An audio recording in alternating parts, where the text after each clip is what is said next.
My parents didn't know that the environment we were staying in, eat fat and cheese and everything, were affecting me.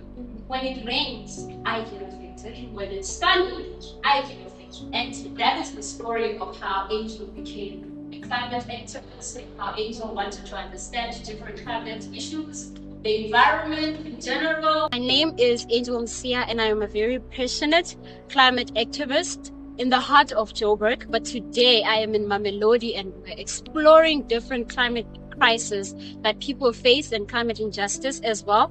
I just wanted to try and define it to you, to combat this, right? What do you think is climate change? What are you seeing in your community that you could say, this is an anomaly? It's not something that should be happening, but it's happening because this community even. So it's happening because of the way the earth has changed.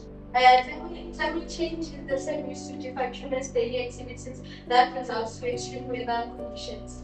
And as a stakeholder in the community, what I've noticed is that climate change exacerbates the plight and the destitution of the people in our community. What I got from this station, or Mamelodi in general as a community, as somebody that comes from, the skyscrapers of Joburg, I got to understand that climate change affects us all differently. And in these issues, we are able to pinpoint to say that yes, solutions are there, but we need tailor-made solutions for each community. What works in Joburg might not work for everyone. So what I'm trying to say is climate change solutions will never be a one-size-fits-all type of problem. And what I identified is the willingness of people wanting to actually combat these climate issues, but admitting that we lack knowledge. And because of the knowledge that we lack in these injustices, we end up becoming participants of our own problems. And what I would like to say is raising awareness for climate change, raising awareness for climate justices should never be a foreign topic to anyone. So share information as much as you can.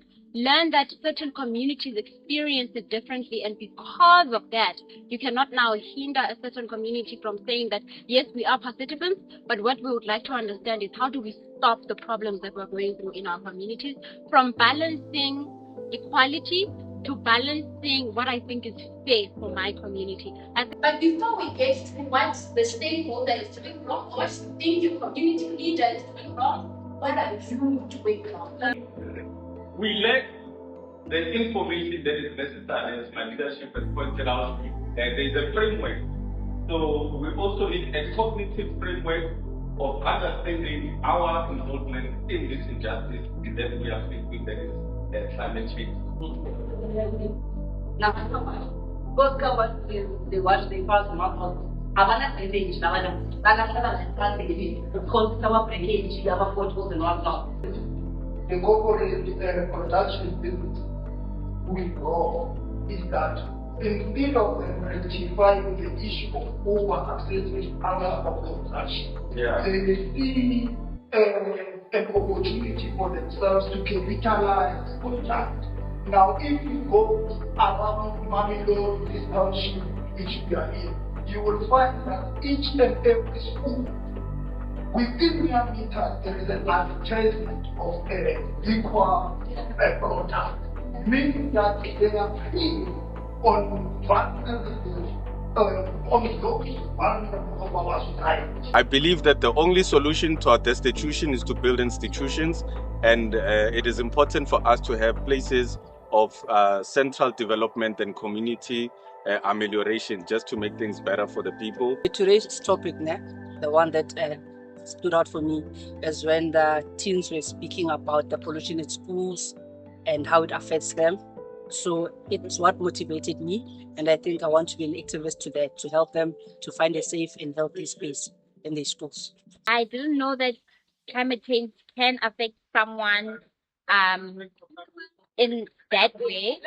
And so Angela shared her story about how heat waves affect her skin, and she has a very serious skin condition that affects her on a daily basis. And she went to the extent of telling us that she has to wear clothes that cover her skin, her arms to be specific, and her legs, in order to protect herself from the heat. So it was nice hearing someone talk about how climate change affects them personally, and I learned something new. I didn't know climate change can affect someone personally to that extent. What I would love to leave with you guys is changing just one habit about yourself. One habit that you do to participate in this climate change, or one habit that could be littering. It could be anything, burning or whatever. Change that. And by changing that, you will realize that you've excluded just one more problem that the world was facing. So all I would like to say is let's change our habits, just one habit at a time, and eventually we'll reach a space where we are in a much more equal climate space. Thank you.